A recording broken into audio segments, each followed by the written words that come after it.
വിശുദ്ധ മത്തായി എഴുതിയ സുവിശേഷം അധ്യായം 5 വാക്യങ്ങൾ 33 മുതൽ 37 വരെ. ആണയിടരുത്, വ്യാജമായി ആണയിടരുത്. കർത്താവിനോട് ചെയ്ത ശപഥം നിറവേറ്റണമെന്ന് പൂർവികരോട് കൽപ്പിച്ചിട്ടുള്ളതായി നിങ്ങൾ കേട്ടിട്ടുണ്ടല്ലോ. എന്നാൽ ഞാൻ നിങ്ങളോട് പറയുന്നു, ആണയിടുകയേ അരുത്. സ്വർഗത്തെ കൊണ്ട് ആണയിടരുത്, അത് ദൈവത്തിന്റെ സിംഹാസനമാണ്. ഭൂമിയെ കൊണ്ടും അരുത്, അത് അവിടുത്തെ പാദപീഠമാണ്. ജെറൂസലേമിനെ കൊണ്ടും അരുത്, അത് മഹാരാജാവിന്റെ നഗരമാണ്. നിന്റെ ശിരസിനെ കൊണ്ടും ആണയിടരുത്, അതിലെ ഒരു മുടിയിഴ വെളുപ്പിക്കാനോ കറുപ്പിക്കാനോ നിനക്ക് സാധിക്കുകയില്ല. നിങ്ങളുടെ വാക്ക് അതെ അതെ എന്നോ അല്ല അല്ല എന്നോ ആയിരിക്കട്ടെ. ഇതിനപ്പുറമുള്ളത് ദുഷ്ടനിൽ നിന്ന് വരുന്നു.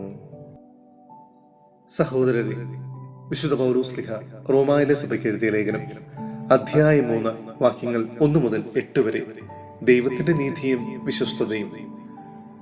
അങ്ങനെയെങ്കിൽ യഹൂദന് കൂടുതലായി എന്തു മേന്മയാണുള്ളത്? പരിച്ഛേദനം കൊണ്ട് എന്തു പ്രയോജനമാണുള്ളത്? പലവിധത്തിലും വളരെ പ്രയോജനമുണ്ട്.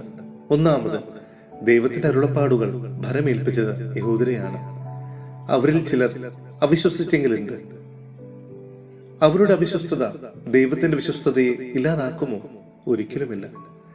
എല്ലാ മനുഷ്യരും വ്യാജം പറയുന്നവരായാലും ദൈവം സത്യവാനാണ്.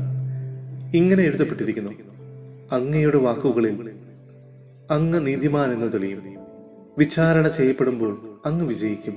എന്നാൽ നമ്മുടെ അനീതി ദൈവനീതിയെ വെളിപ്പെടുത്തുന്നെങ്കിൽ നാം എന്തു പറയും? മാനുഷികമായ രീതിയിൽ ഞാൻ ചോദിക്കട്ടെ, നമ്മുടെ നേരെ കോപിക്കുന്ന ദൈവം നീതിയില്ലാത്തവനെന്നോ? ഒരിക്കലുമല്ല. ആണെങ്കിൽ ദൈവം ലോകത്തെ എങ്ങനെ വിധിക്കും? എന്റെ അസത്യം വഴി ദൈവത്തിന്റെ സത്യം, അവിടുത്തെ മഹത്വം വർദ്ധിപ്പിക്കുന്നെങ്കിൽ എന്നെ പാപി എന്ന് വിധിക്കുന്നത് എന്തിനെ? അപ്പോൾ നന്മയുണ്ടാകാൻ വേണ്ടി തിന്മ ചെയ്യാമെന്നും ഞങ്ങൾ ഇങ്ങനെ പഠിപ്പിക്കുന്നുവെന്ന് ഞങ്ങളെ പറ്റി ചിലർ ദൂഷണം പറയുന്നുണ്ട്. ഇവർക്ക് നീതിയുക്തമായ ശിക്ഷ ലഭിക്കും.